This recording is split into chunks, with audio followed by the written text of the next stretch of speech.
From the moment this nation declared its independence, America has been defined not by blood, not by geography, but by a set of radical Enlightenment principles.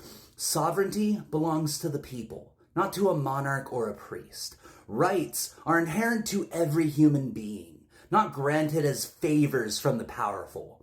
Law must be grounded in reason, not dogma, and its legitimacy comes only from the consent of the governed.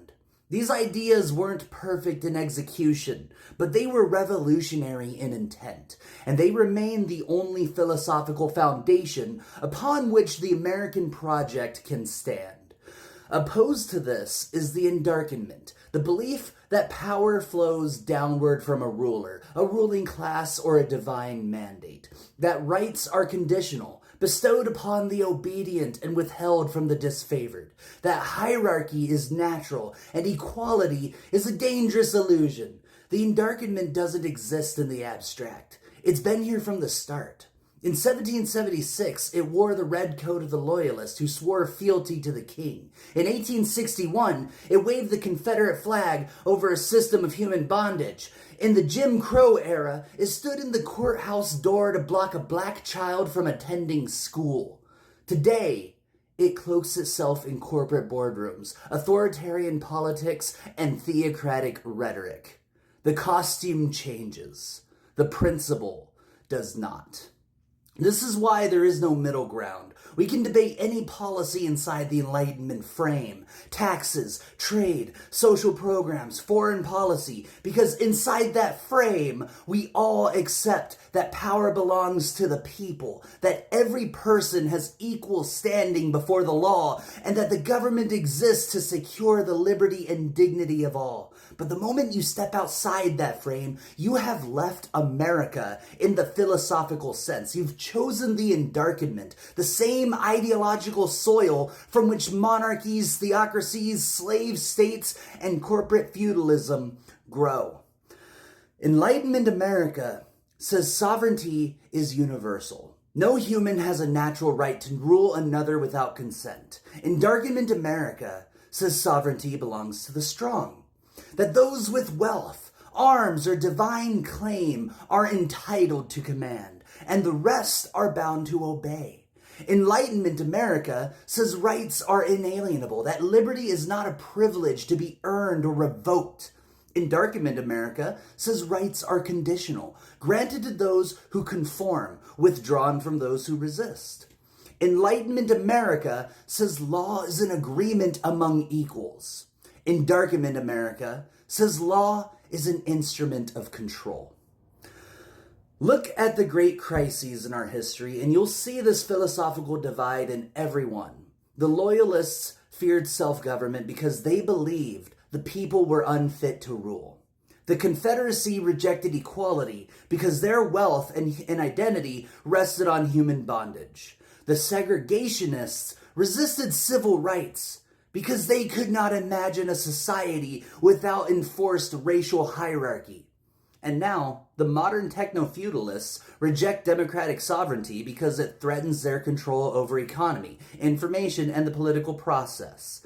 In each case, the Endarkenment dressed its cause in noble language, order, tradition, stability, states' rights, but beneath it all was the same conviction that freedom should belong to the few, not the many. This is why the Endarkenment is fundamentally un-American. It doesn't just oppose certain policies. It opposes the philosophical DNA of the Republic.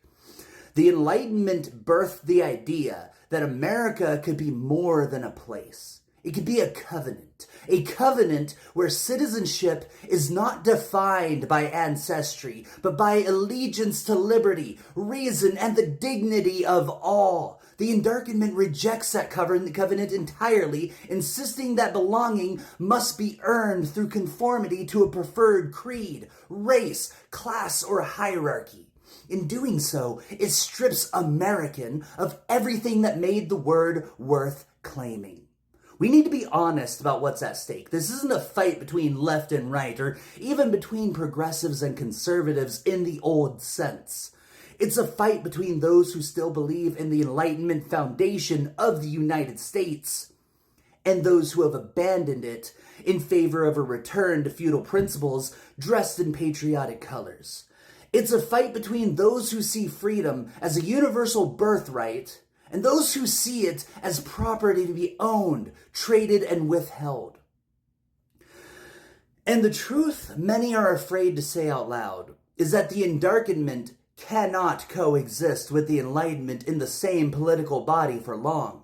One will ultimately dominate. If the Enlightenment prevails, America remains America, flawed, evolving, but anchored to the ideals that gave it life. If the Endarkenment prevails, the name may remain, the symbols may remain, but the substance will be gone. We'll be Americans in geography only, subjects in everything else. So when someone tells you they love America, the real question isn't whether they salute the flag or sing the anthem. The question is, do they accept the Enlightenment? Do they believe sovereignty belongs to the people? Do they believe in liberty and equality for all, not just for those who look, pray, or think like them?